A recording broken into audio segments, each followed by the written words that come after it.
My name is Brenda Collins, and at my dad's 60th birthday party, my sister's son stood up in front of our whole family, pointed his plastic cup at me, and said I was just the sad aunt who buys love. For a second, nobody moved. Then the room exploded into laughter. My sister covered her mouth like she was shocked, but she was laughing the loudest. My parents didn't say a word. A couple of cousins glanced at me, then looked away, like they didn't want to get involved. I just stood there holding a plate of cold chicken, feeling every giggle land on me like it was planned. My nephew kept going. He joked about how I always show up with gifts, how I throw money at everyone because I'm lonely, how I'd never had a family of my own, so I was trying to rent one. Someone actually clapped. Someone else said, "He's just being honest." I could have yelled. I could have told them exactly who was paying for his apartment, his classes, half the bills that kept this family afloat. Instead, I set my plate down, straightened my dress, and walked out of that church hall without saying goodbye. On the drive home, my phone buzzed with messages about how I was too sensitive and couldn't take a joke. I didn't answer any of them. I just kept repeating one thought in my head over and over. If they really think I'm just the sad aunt who buys love, they're about to find out what happens when I stop buying.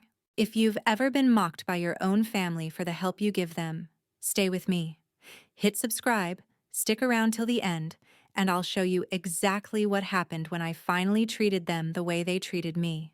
Long before anything exploded, my life had already been orbiting around responsibilities no one else wanted to carry. I didn't notice the shift at first.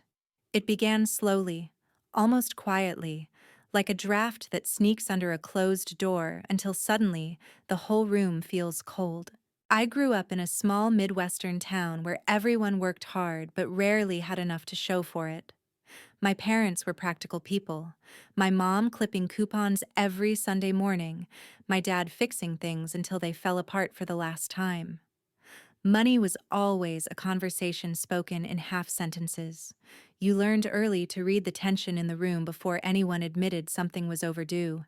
When I left for college, I thought distance would soften those pressures. I imagined myself stepping into a life where I didn't have to think about electricity bills or medical deductions. But responsibility doesn't dissolve just because you move to another zip code. It follows you. It grows with you.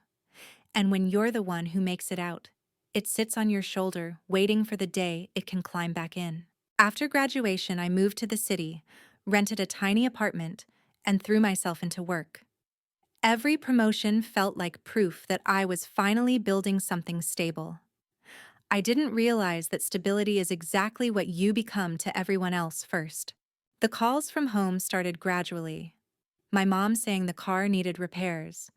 My dad hinting the insurance wouldn't cover a new prescription. Small things at first, almost whispered, as if asking too loudly meant they were burdening me. I sent what I could.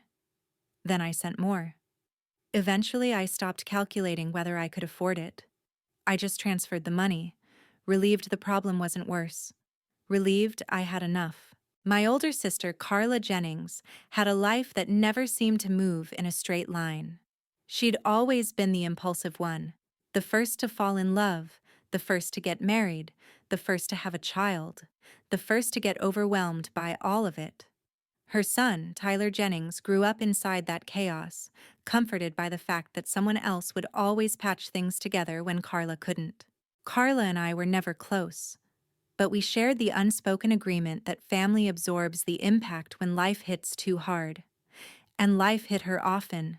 An overdue credit card, a medical bill she swore she'd forgotten about, a sudden layoff. Every crisis arrived like a gust of wind, and I'd steady the door before it slammed shut.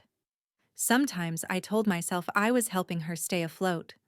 Sometimes I knew I was the only one keeping her from sinking. Years passed that way, me climbing in my career, them balancing on whatever support I sent back. My parents' health wavered. Carla's finances cracked in predictable cycles. I became the safety net, stretched thin but never torn, because I didn't allow myself to break. It felt easier to be dependable than to watch everything collapse without me. When Tyler reached college age, Carla insisted he deserved a real chance. I agreed. He was smart, charismatic, the kind of kid who could shine if given structure. But structure costs money, and Carla didn't qualify for student loans without a co-signer. My parents couldn't help. That left me. I remember sitting at my kitchen table staring at the loan documents, pages of small print detailing years of payments and interest. Signing meant tying myself to his future in ways he might never understand. Not signing meant leaving him strapped to the same limited possibilities we'd all grown up with.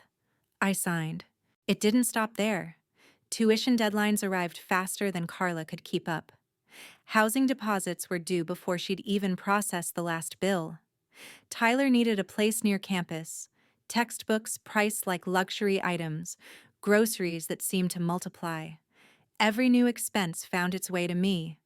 And because I still believed I was helping someone rise instead of enabling them to lean, I kept saying yes.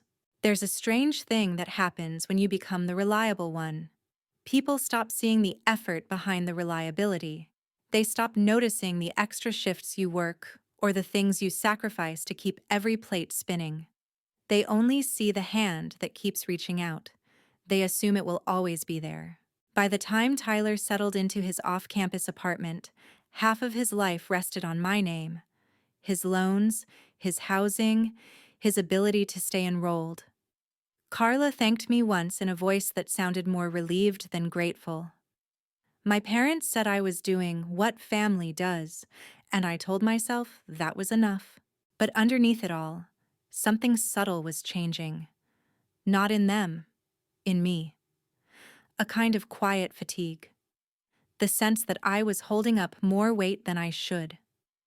The realization that I had built an entire scaffolding beneath people who rarely looked down to see it.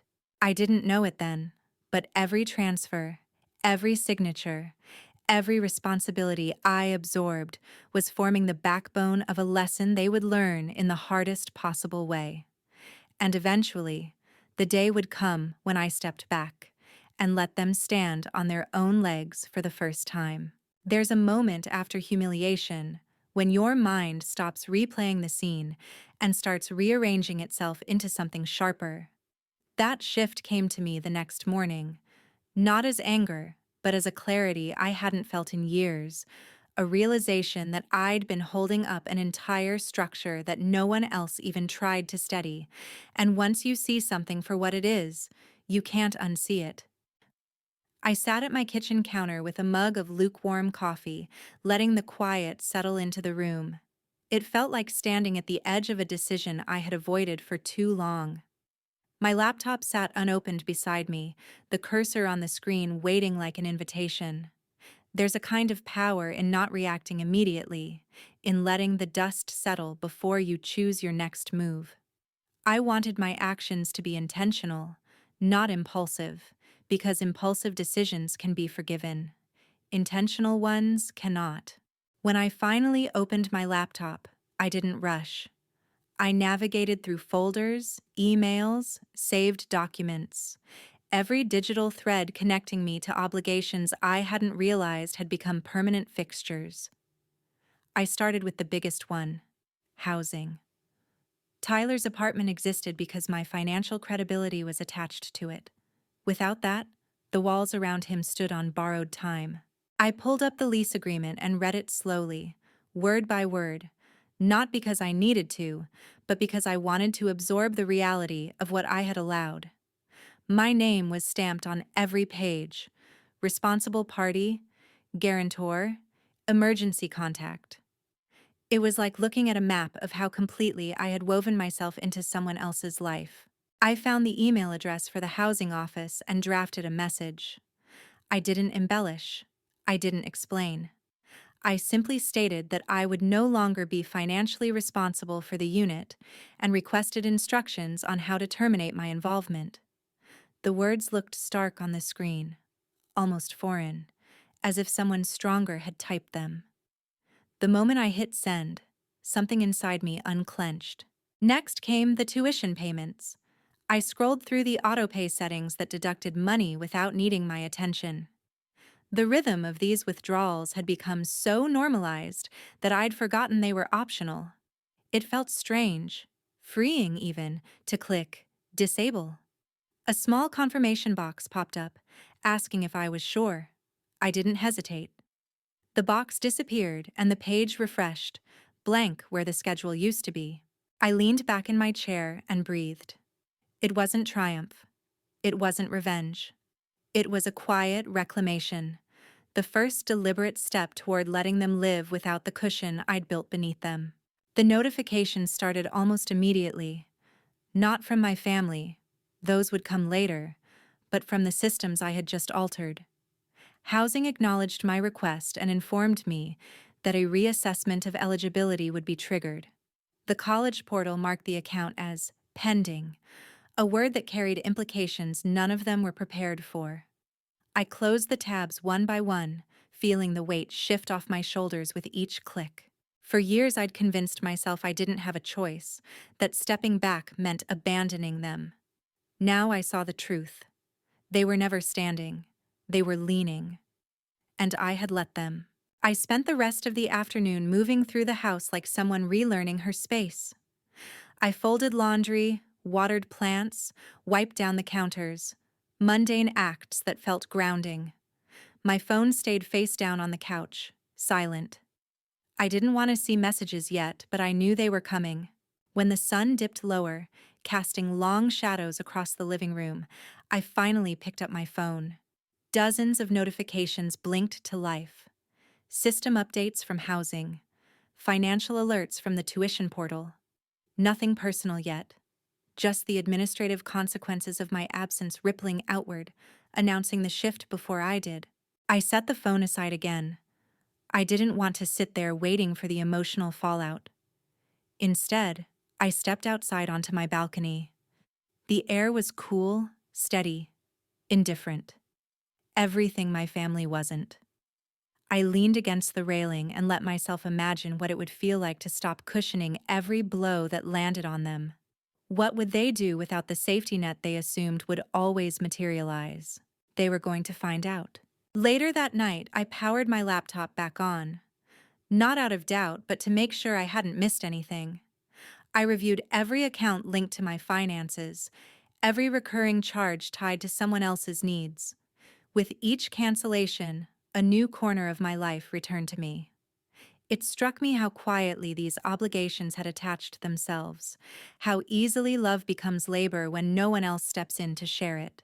By the time I closed my laptop for the second time, the room felt different. Lighter. Like I'd finally stopped dragging something heavy behind me. I knew the silence wouldn't last. Families like mine don't notice the support you give, but they notice the moment it disappears. The financial systems were already adjusting to my absence. The emotional systems would follow soon enough. But for the moment, there was peace. An unfamiliar kind. The sort that comes from choosing yourself after years of choosing everyone else. It wasn't revenge. Not yet. This was just the beginning. The quiet before the first ripple reached them. The shift didn't take long to reach them. It was almost eerie how quickly silence on my end turned into noise on theirs. Not the kind that comes from honest concern, but the frantic rustling people make when the ground beneath them tilts and they can't figure out why. The first ripple arrived mid-morning, a single vibration, then another, then a steady stream as if my phone had been shaken awake. I didn't reach for it right away. There's a small power in choosing exactly when to look at the things that once controlled you. When I finally picked it up, the screen glowed with the kind of urgency people reserve for fires they started themselves. Carla's messages were the loudest, her words read like someone sprinting, short, sharp fragments packed with panic and indignation. She didn't ask what was happening, she demanded answers. She insisted something must be wrong with the payment system, that I should fix it before it snowballs, as if a malfunction had made the world suddenly inconvenient. The entitlement felt so familiar, it almost made me laugh. Then came Tyler's notifications, each one pulsing with the boldness of someone who has never understood the value of what they receive. His tone swung wildly between disbelief and accusation. He wrote as if the universe had betrayed him personally, as if the disruption in his life couldn't possibly be the result of anything he'd done. There was something unfiltered in his words, the kind of raw frustration people show only when they're used to every safety net catching them.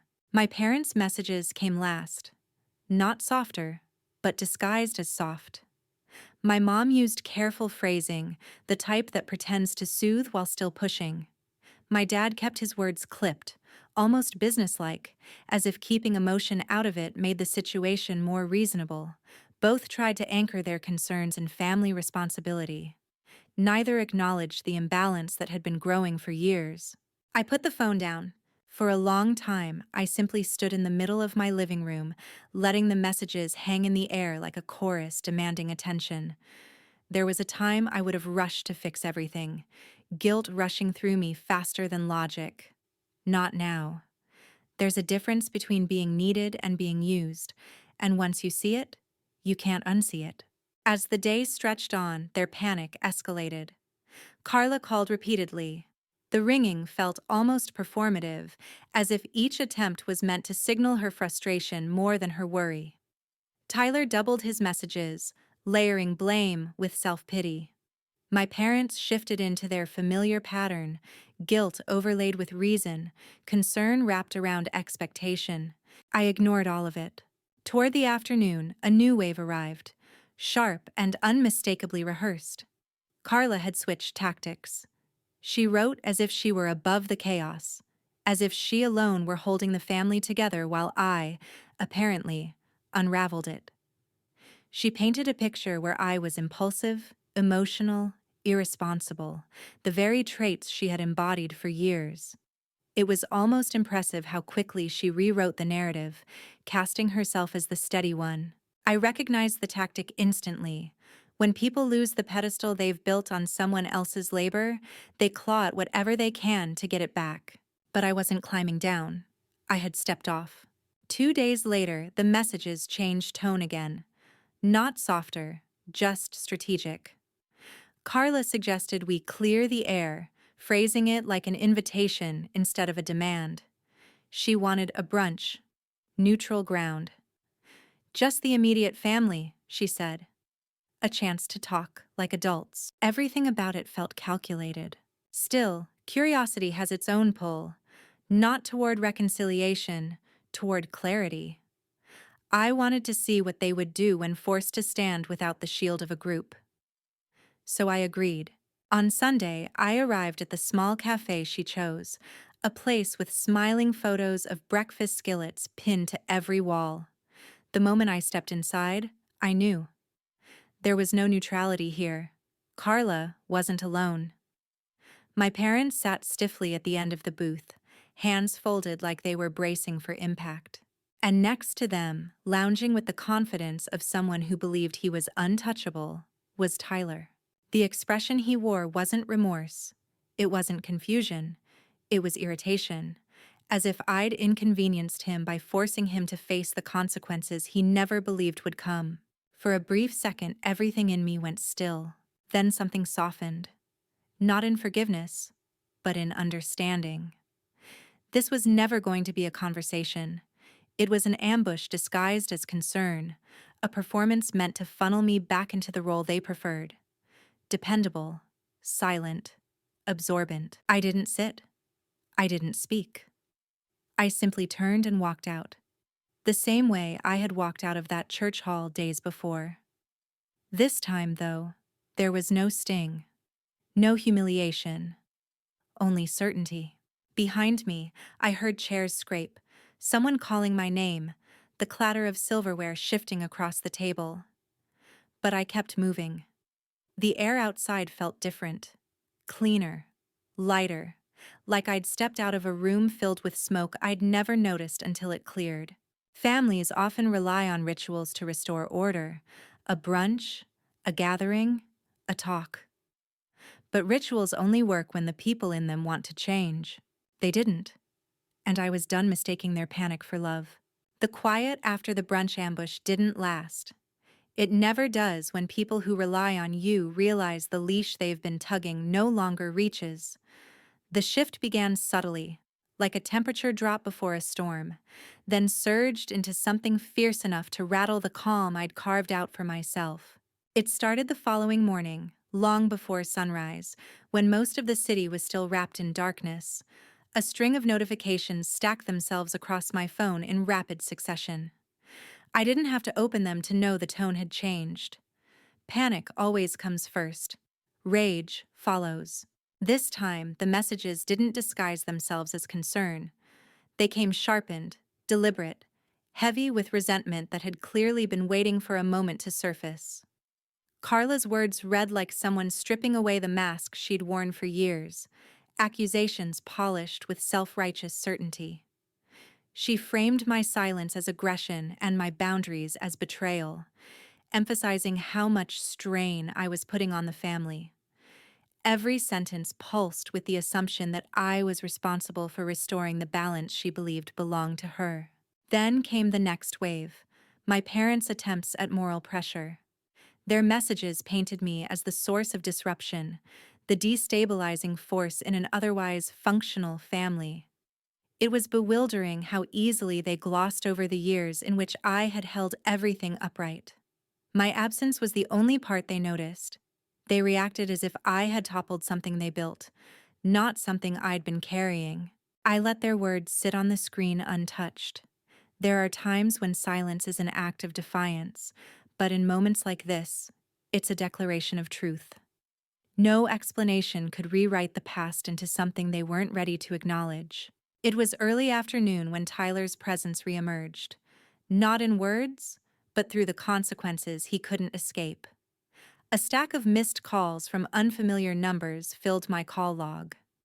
The pattern was too consistent to be random. They came from offices, advisors, administrative desks. Each one a reminder that systems beyond my family had begun to adjust to the changes I'd triggered. His support structure had started to fold in on itself, and he was scrambling, unaware of how to navigate the world without the cushioning he'd taken for granted. I didn't listen to any voicemails. The sound of desperation has a strange way of pulling people back into the roles they're trying to escape. I wasn't giving myself that option. Instead, I spent the afternoon moving through my day intentionally, teaching myself how to live without waiting for the next crisis call. I prepared lunch, stood by the window as the light shifted across the room, and let myself feel something I hadn't allowed in years: distance. Not the cold, resentful kind, just the space that appears when you stop bending yourself around other people's needs. Toward the evening, a new message arrived, long, sprawling, dripping with the kind of personal attack people use when logic fails them. The sender didn't surprise me. The tone didn't either. But one line cut sharper than the rest, not because it held truth, but because it revealed everything they'd been thinking long before the family gathering. He accused me of being self-absorbed, of living a life built on loneliness, of clinging to success because I had nothing else. It was stunning how quickly entitlement twisted into cruelty, how effortlessly people drew blood when the person feeding them stopped offering their hands. But as I read the message, something unexpected happened. I didn't feel wounded. I felt certain. There comes a point when someone's cruelty stops feeling personal and starts feeling like a confession. His words didn't show who I was. They showed who he had always been under the surface: ungrateful, sheltered, convinced the world owed him comfort. That realization anchored me. I closed the message without responding and reached for my laptop. If the storm was rising, I would not be standing unprepared. The next steps came to me clearly, almost clinically. I logged into the financial accounts tied to my family, scanning each automatic payment, each loan support, each recurring expense I had forgotten I was even covering. The numbers formed a map of obligations I'd no longer recognized as choices. With steady hands, I began shutting them down one by one, not out of spite, but out of necessity. There was a strange calm in the precision of it. The credit line tied to Carla's home maintenance fund terminated. The monthly assistance I'd been sending my parents disabled. The emergency account Tyler had access to locked. It was astonishing how many connections needed severing, like cutting old threads from a tapestry that had grown too heavy to carry. As the last confirmation email slipped into my inbox, a wave of clarity washed over me. I had spent years cushioning their missteps, stitching together gaps they refused to acknowledge. Now, for the first time, the weight wasn't mine. I stepped outside onto the balcony, letting the night air cool the heat that had built inside me all day. Below, the city moved on without knowing anything about the fissure widening within my family. It was humbling in a strange way. How small personal storms looked against a skyline of windows glowing quietly. Somewhere in that stillness, I understood something important. Their anger wasn't proof I'd done something wrong. It was proof I'd finally done something they couldn't control. The consequences they faced weren't punishments. They were simply the return of responsibility to the people it belonged to. And for the first time, I felt ready for whatever came next. There's a particular silence that comes after people exhaust every strategy they know. Denial, anger, guilt, manipulation, and realize none of it is working. That silence arrived a few days after I cut the last financial thread. Not peaceful or reflective, but heavy, like the air before something breaks. I first sensed the shift through the absence of notifications. The phone that once buzzed nonstop sat motionless on my table, as if holding its breath. I didn't trust the quiet. People don't change overnight. They regroup. They wait. They look for another door to slip through. And I knew my family well enough to understand that silence from them wasn't resolution. It was recalibration. By midday, the silence cracked. A single email appeared in my inbox, not from anyone I recognized, but from an administrative coordinator at the local community center. They had received an inquiry regarding urgent family assistance and wanted to confirm my involvement. The moment I finished reading, everything clicked into place. My family wasn't trying to fix the chaos they'd created. They were trying to outsource it. It was a strange realization, almost surreal, to watch them reroute responsibility without ever examining why things had unraveled. They weren't looking for solutions. They were looking for substitutes. Anyone, anything, as long as it wasn't themselves. I deleted the email without responding. Later that afternoon, another ripple reached me. A distant relative I hadn't spoken to in years, someone who never remembered my birthday but always remembered family gossip, sent a message filled with concerned phrasing that didn't mask its purpose. My family had begun circulating a narrative, one that painted themselves as victims of an abrupt crisis and me as the catalyst. It wasn't surprising. When people lose access, they compensate by rewriting the story. Their version framed me as stubborn and impulsive, a woman overwhelmed by emotion, a daughter who had walked away from her responsibilities. What they left out, of course, were the years of quiet contributions, the countless sacrifices, the emotional labor no one had ever acknowledged. Selective memory is a skill they had mastered long before this. The message didn't bother me. What struck me was how predictable it all felt. How quickly dysfunction turns itself into a performance when the audience shifts. As evening settled, I stepped out onto my balcony. The sky was dimming, headlights flickering across the street in long, unbroken lines.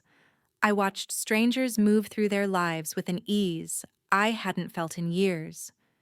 Somewhere inside that stillness, a question surfaced. Why had I ever believed their chaos was mine to manage? The peace didn't last long. Around sunset, the building's security desk called to inform me someone had attempted to enter without clearance. They hadn't gotten past the lobby, but the description was unmistakable. My father. He had shown up unannounced, insistent and unprepared, leaning on the expectation that he could simply appear and I'd fall back into place. The guard said he eventually left, frustrated but composed. That didn't reassure me. My father had always presented calmness like a mask, meant to hide the urgency pressing beneath it. His presence wasn't about reconciliation, it was about control. I waited for the panic to rise, but it didn't. Instead, I felt something steadier. Resolve. That night, I strengthened the distance between us. I disabled shared accounts I'd forgotten existed, removed my information from directories I hadn't checked in years, adjusted settings on systems that still listed me as an emergency contact. Every adjustment felt like tightening the seams of a boundary that had been fraying since the day I learned to put others first. The next afternoon brought a different kind of ripple. A package. No return label. No handwriting. Just a plain cardboard box sitting at my doorstep like a question waiting to be opened. I hesitated before cutting into it, already bracing myself. Inside were scattered pieces of my past, old birthday cards, thank you notes, small mementos I'd given to Tyler over the years. They had been returned without care, tossed together as if they were trash someone was trying to dispose of quietly. No explanation, no apology. Just a box of discarded history sitting in my hallway. For a moment, I stood completely still, not hurt, just aware. This wasn't reconciliation, this was retaliation. When people can't reach you, they look for ways to provoke you. They try to remind you of your place in the hierarchy they've built. But the box did something they didn't intend. It clarified everything. I gathered each item, placed them back inside, and sealed the box with deliberate precision. Then I walked it straight to a donation center on my street. I didn't linger. I didn't second-guess it. I simply handed it over and felt something release inside me, the final thread snapping cleanly.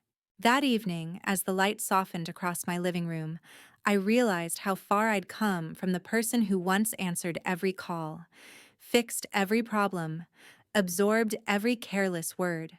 The distance between who I was and who I had become felt vast, but not lonely. For the first time, the quiet around me didn't feel oppressive. It felt earned. They wanted a version of me who would bend until she broke. They weren't getting her back. And I wasn't done walking away. There comes a point when the world stops shaking and the dust finally settles, revealing what's left after everything collapses. That moment arrived quietly, not with another message or a knock at my door, but in the stillness of a morning that felt strangely weightless. It was the first time I sensed that the chaos circling my family had begun turning inward, closing around them instead of reaching for me. The first sign came through a brief note forwarded by my building's office. A representative from the student aid department had attempted to confirm financial responsibility for Tyler's account and received no answer from my family. Without support, his enrollment took a sharp downward turn. The file attached summarized academic withdrawal procedures and loss of eligibility. I didn't open the details. It wasn't my story anymore, and whatever consequences fell, they belonged to him now. Later that week, a neighbor mentioned seeing someone pacing outside the building, frustrated and restless. She described a young man with a defeated posture, clutching something tightly. I didn't need a name to understand who it was. The image lingered in my mind longer than I expected. Not out of guilt, but recognition. Some lessons demand discomfort. Some realizations only take shape when the safety net disappears. My parents remained silent. Not the angry, echoing silence from before, but something hollow and resigned. The kind that settles in when people realize the tools they once used to control a situation no longer work. Their absence felt almost unfamiliar. For so long, I had lived in constant reaction to their needs, expectations, and disappointments.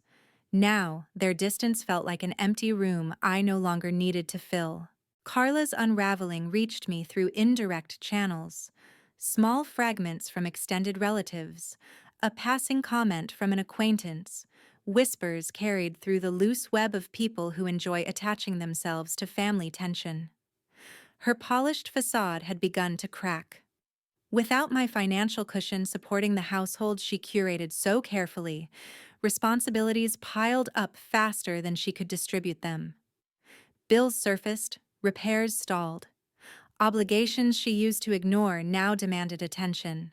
It was the first time she had ever been forced to stand without the invisible scaffolding she assumed would always be there. None of it brought me satisfaction.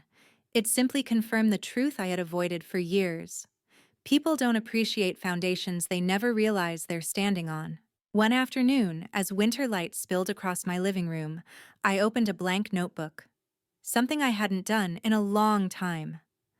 I wrote down the names of the people I had been supporting. Not out of resentment, but clarity. Seeing the list on paper made the weight measurable, visible. And beside each name, I wrote one quiet sentence. Not mine to carry anymore. A strange peace washed over me. In the evenings, I took long walks through my neighborhood. The streets felt different, steady, uncomplicated. For years, every quiet moment had been interrupted by an obligation pulling me back into a life I didn't choose. Now, the quiet felt earned. I began traveling again, not to escape, but to expand, visiting places I once postponed because someone else always needed me more. Through all of this, my phone remained still. No apologies, no reconciliations, no attempts at rebuilding. The silence clarified what I had always suspected. They never wanted me, only what I provided. Losing access wasn't just inconvenient for them, it forced them to confront the reality they had crafted through entitlement and denial. Strangely, the only flicker of sincerity came from a distant relative who reached out with a message carrying no agenda, only reflection. She mentioned how families sometimes confuse dependence with love, how the people we help the most often become the ones who believe they're owed the most. Her words didn't heal anything, but they offered a perspective untouched by manipulation. As days turned into weeks, I noticed something change inside me. I no longer replayed the moment in the fellowship hall, the laughter spreading through faces I once trusted. The sting of it had faded, not because it mattered less, but because I finally understood that moment didn't break me, it unveiled them. One evening, as I returned from a short trip, a final envelope waited in my mailbox. No handwriting on the outside, nothing to indicate who sent it. Inside was a single sheet of paper, blank except for a faint crease in the center, as if it had been folded and unfolded many times. Its emptiness said everything their words never could. I slipped it into a drawer and closed it gently. What remained after that was a clean, steady quiet. Not loneliness, just space. Space that had been denied to me for years. Space I could finally fill with something of my own choosing. And in that quiet, something settled fully into place. I didn't walk away from a family. I walked away from a pattern. A pattern of taking responsibility for people who refused it. A pattern of accepting disrespect disguised as humor. A pattern of pouring myself into gaps they created and blamed me for not fixing fast enough. Walking away wasn't cruelty, it was survival. If there's one thing this story gave me, one thing worth offering to anyone listening, it's this. Peace doesn't arrive when others change. It arrives when you stop shrinking yourself to fit the place they built for their convenience. You can love people from a distance. You can care without sacrificing yourself. And you're allowed to walk away from anyone who only loves the version of you that benefits them. I didn't lose a family. I reclaimed my life.